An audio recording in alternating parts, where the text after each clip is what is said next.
said, I'm Collin. I'm a family law attorney in Broward County. I recently started my own practice about 8 months ago. Before that, I was at a law firm rather large law firm in South Florida for about 7 years, practicing mostly family law and civil litigation. It took me a while in my legal career to finally start telling people that I was a family law attorney. Because when you go to law school, they don't tell you, there's not a line to the right saying you're going to be a family law attorney. Everyone wants to be F. Lee Bailey or Roy Black or a big personal injury. There's not a lot of people that sign up to be a divorce attorney.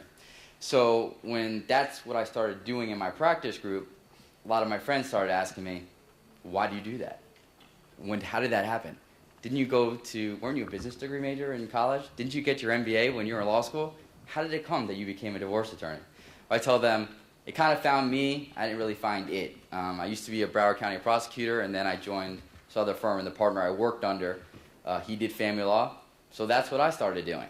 And I learned over time that I had a knack for it in some respects.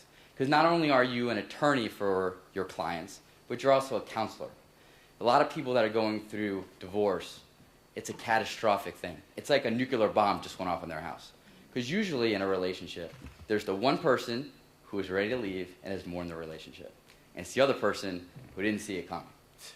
And as Elizabeth can tell you, you usually have half of both of your client base. And the ones that don't see it coming, it's tough for them. Because the first 90 days of a divorce is rough.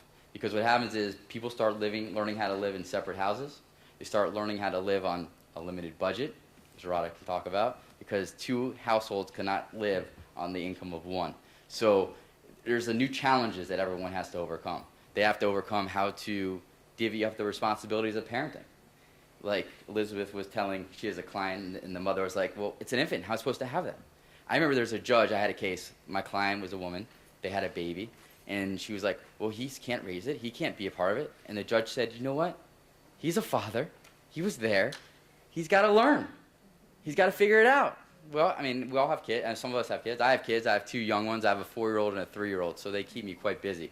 But I remember when my 4-year-old was born, and my wife and I, the child was born at 7 o'clock that night, C-section. All the family was there. All the hoopla was there. They were there till like 2 in the morning. Then finally everybody left. It was 3 in the morning, and my wife and I were together. We were 30 years old. I'm 34 now. We were sitting there. Eli's sitting in his incubator right next to us. And I turned around and I go, well, what do we do now? Where's the instruction booklet? I don't know. The VCR, the DVD player, the TV, all that stuff had instruction books. They don't give you instruction books to raise kids. And they definitely don't give you an instruction book how to handle a divorce. That is rough. And Roderick can tell. He's come out the other end, and that's something to be applauded for. I usually tell my clients when they first come into my office, I showed them my pen. It's kind of simplistic. But I said, all right, here we are today. You're in my office. You're crying. Usually it's the guys. They're crying. Usually they're crying. I can't believe this happened. What am I supposed to do? I say, you know what? This is your pen. It's a magic wand. What do you want your life to be like in a year? And what do you want your life to be like in 2 years? Imagine how to get there. How are we going to get there? And think about that. Stop focusing on the bad or the past, because that's over. We're not going back. We're not going back together again. The white picket fence, the house, the work leavers, all that stuff, the Huxtables, that stuff's not happening anymore. We've got a new challenge. We got a new family. How are we going to fix it? You got to start figuring out what you're doing in the future. So I tell them that, and I usually tell them from experience, most of my clients, a year after they've left me, or better, 2 years after, they're usually going forward. Another problem that people have when they go through a divorce is they think, I hate this other individual. I want them out of my life. I want them out of my life quickly. But here we have these 2 or 3 kids that are in the relationship. But I want the divorce. I got to get it over. Once the divorce is over, I'll be happy.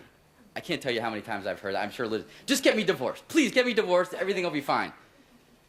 What happens is you get that divorce decree, that final judgment, that paper that says, all right, marriage is officially broken, you're divorced, done. Well, now, okay, we're divorced. It's a year later after we've had the nuclear explosion. We got these 2, 3 kids. Well, how do we work together? How do we solve our problems, our challenges together? How do we show up at school together? How do we show up when there's a medical emergency together? How do we decide which summer camp they're going to go to, or what extracurricular activities we're going to agree upon, or how we're going to pay for them, or how we're going to send them on the school trip, or who's going to be the tutor when little Johnny is having a problem at school? You know, these challenges, they don't usually handle that well, because usually in the marriage, one person was more dominant as it related to those skills than the other person. And they just sat back and let the other person. And usually it's the guy. The guy sometimes lets the woman take care of some of those things. But now all of a sudden, divorce is going on. So now we're equal. We're trying to get equal because we're running our own houses.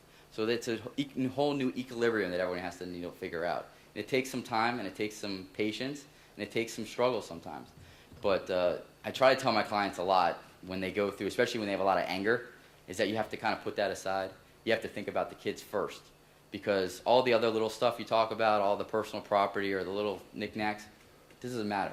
If you don't have your kids, you don't have your health, you have nothing. You can always get more stuff. Don't worry about the big screen TV.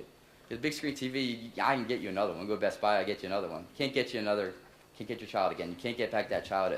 I recently, a couple weeks ago, there's people, now that the economy was kind of getting rough, we're staying together longer, but domestic violence injunctions were up. People were beating each other up more. Which is going on. In domestic violence injunctions, Elizabeth and I were talking about this more. She doesn't like to do them. I tend to get a lot of them for some reason. I don't know why. But it's a quick way to get the other spouse out of the house quickly. Because you just go out to the courthouse. Usually there's some kind of argument at the house. The cops show up and say, just go down and get a restraining order. So someone goes down there, fills out some stuff in the paper, goes up to a judge. They read it. Next thing you know, cops are banging on your door and kicking you out of the house. Mostly it's the guy getting kicked out of the house. And they are not happy about that. Because I represent the women when we do it to the guys, and I represent the guys when the women do it to us. And I've been on both sides of the coin. But recently I had a guy who recently got kicked out of his house for an allegation that was nonsense from 7 months ago, and she filed it while he was away with the kids on a 2-week vacation in the Dominican Republic. How she got it anyway, I don't know. And she even picked him up at the airport, kissed him hello, sat there at the house when the cops came and took him out of the house. But she wanted to get a leg up. So, but when you go to domestic violence junction court, if anyone here has ever been there, it's on the 8th floor of the Broward County Courthouse. And if you've ever been to the DMV, it's like 50 times worse. Because at least you're going there to get your driver's license. There you have people over there that are trying to get injunctions, people that are not trying to, that are trying to keep the people out. And it's a mess. And you have your hearings are 5 minutes. Most of the time they're not represented. And you go in there and you get a domestic violence injunction, and those things just travel with you for the rest of your life. It affects your ability to get a job, affects your ability to get out of the house. Well, my guy hearing kept getting postponed. So we got reset again because there was like 1 million people there. So we got postponed for 3 weeks later. Well, then we go into the hearing, and his wife starts spouting off all these lies that are not true and making things up. He got really frustrated after the hearing because we didn't get the finish either, and he still had an injunction, and he still had limited contact with his children when he was very involved with their life.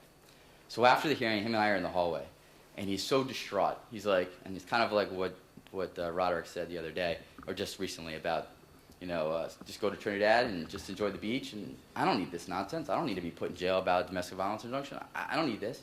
He's telling me this in the hallway. It's like, I don't need this anymore. I could just disappear. I could go away. She wants to put me in jail. That's fine. And I looked him in the face, and I said, you can't do that. You have 2 kids that need a father. They have a mother. They have a father. They need you, and you need to stand up and be a dad. I don't care what she does to you. If you're right, you'll be fine. If you're wrong and you did something wrong, you're not telling me, then we're going to be in a problem. But they need a father. And you just stand up and you need to be a dad. And you can't let the pettiness that she's trying to do to you overcome your love and affection and the guidance that your children need.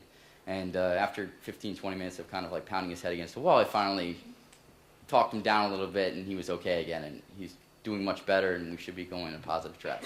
But that's kind of like what you have to kind of go through in a divorce case. You're not only a lawyer, you're a friend, you're an advocate, and you're a counselor.